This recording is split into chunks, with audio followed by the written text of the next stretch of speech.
To the fallout from Alabama Supreme Court's ruling that frozen embryos are children. ABC 7's Gabriela Hernandez has the details.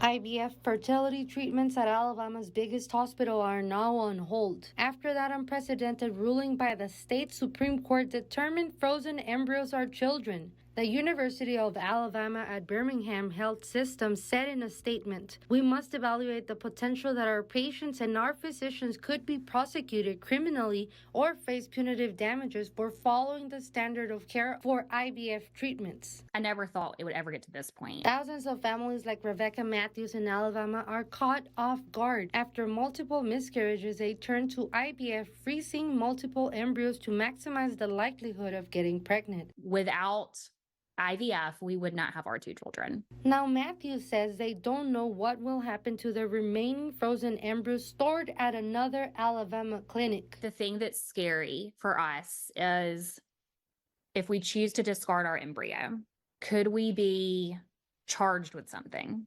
Is that a criminal offense now? Is that murder? Because Alabama's High Court ruled frozen embryos qualify as people, anyone who discards them, which is a normal part of the IVF process, could now face criminal charges. For doctors and clinics, it's a legal liability that could force them to close their doors. That's a risk that reproductive rights advocates warn would be a ripple effect of the U.S. Supreme Court's decision to overturn Roe v. Wade. Nobody has the answers of how do you navigate this. Matt Clary and his wife froze their embryos and plan to start another round of IVF this summer at a separate clinic. Now, with so much uncertainty, they're contemplating if they need to go through the process in another state. What I'm really concerned about, though, is could we legally retrieve our embryos? Legal experts say it's likely that more clinics in Alabama will pause IVF treatments as they try to understand the court's decision. Groups in states like Florida are trying to follow Alabama's lead, arguing that frozen embryos are children.